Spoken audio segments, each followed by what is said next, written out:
8 days ago, I was with our advanced troops in the jungle, facing the Japs at Kokoda. It's an uncanny sort of warfare. You never see a Jap, even though he's only 20 yards away. They're complete masters of camouflage and deception.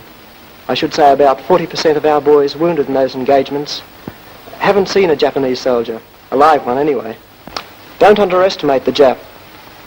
He's a highly trained soldier, well-disciplined and brave.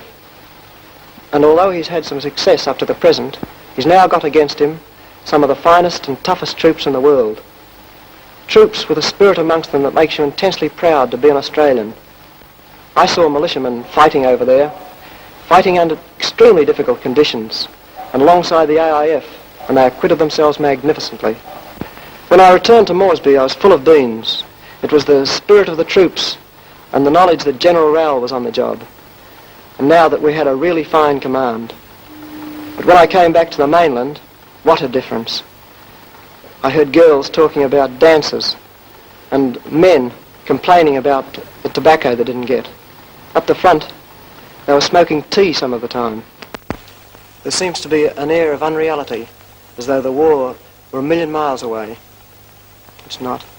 It's just outside our door now.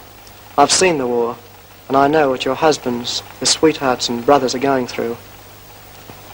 If only everybody in Australia could realise that this country is in peril, that the Japanese are a well-equipped and dangerous enemy, we might forget about the trivial things and go ahead with the job of licking them. Jungle warfare is a new kind of warfare. It tears up textbooks and confounds the experts. It has played and will play a vital part in the Pacific conflict. The Allied nations must master jungle tactics and all that the term implies if the Japanese are to be torn out of their conquered empire. It has remained for an Australian to bring to the world the first vivid, starkly dramatic glimpses of the eerie jungle conflict, battle with unseen enemies, almost incredible hardship, the never-ceasing struggle to maintain supply. These aircraft are dropping supplies just behind the front line. They traverse in around 30 minutes, a distance that takes troops on foot 6 days to cover. Down comes food, blankets, and the necessities of war. Some of it by parachute because of its fragile nature. Most by straight dropping in specially prepared packs, made up to withstand the shock of landing. There's plenty of excitement among the bush boys, and some caution.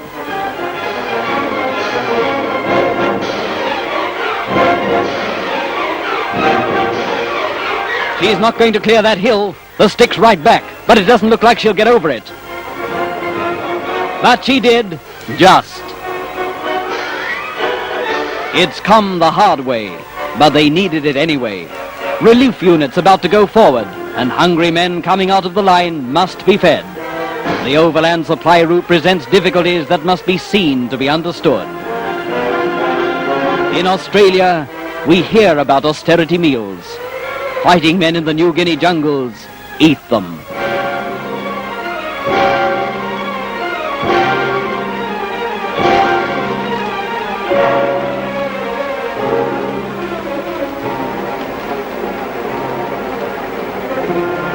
Within an hour, these fresh troops, AIF units with splendid battle records won in the Middle East, will be in contact with the Japanese. They move up through the dim, dank, steaming jungle. The rarely seen enemy is close, green uniformed, faces and hands painted, hidden in treetops, slinking through the green wilderness. Where the patrols go, the bearded para goes too, so that this strange, uncanny warfare may vividly be brought to the outside world.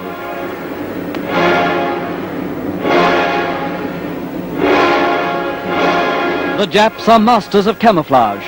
Quickly our men are learning to play them at their own game. The front line. Men fire at sounds.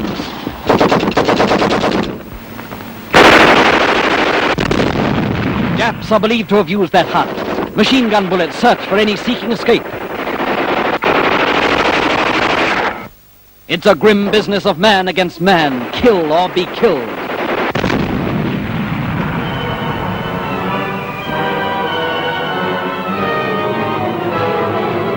Coming out, after 6 weeks in contact with the enemy, battle-scarred militia troops who have upheld the proudest traditions of the Australian Army. They have suffered fearful privations, fighting day and night. Their casualties have not been light, but they've carried on. This is war, the real thing. The utter weariness of sorely tried men is evident in their faces, but they've won their spurs. Quietly they accept praise for the job they've done, but they don't forget the cobbers who did not come back with them.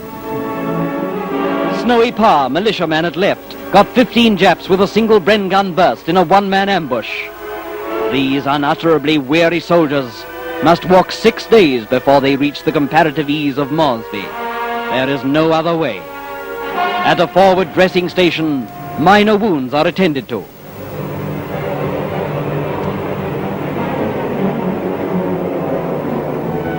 Close shave. That's why soldiers wear tin hats.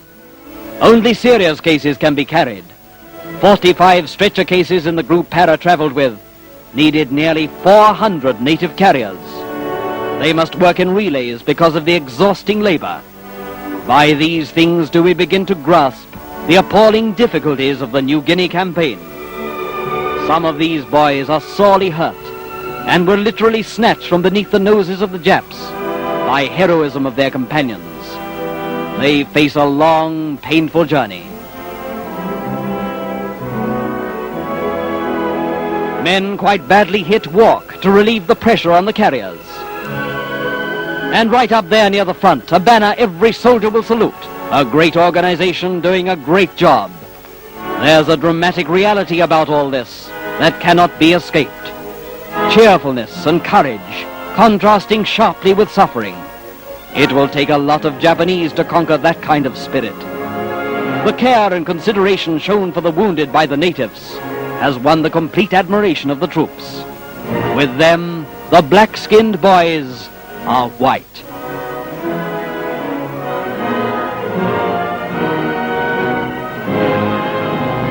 Rain sheeting down every day, monotonously, falling from the tropic skies as if the clouds had burst, turning the track into a quagmire, adding 1,000-fold to their difficulties. These are grim pictures, brutally, terribly real. They smash at complacency as nothing written or spoken ever possibly could. This is happening less than 300 miles from Australia's coastline, half the distance from Sydney to Melbourne.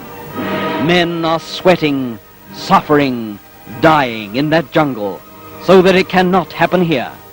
Are they getting all the support they deserve from the mines, from the factories, from the ordinary civilian? Can every man and woman in this country truthfully say, I've done all I can, given all I can? I've seen the war, and I know what your husbands, your sweethearts and brothers are going through. If only everybody in Australia could realise that this country is in peril, that the Japanese are a well-equipped and dangerous enemy, we might forget about the trivial things and go ahead with the job of licking them.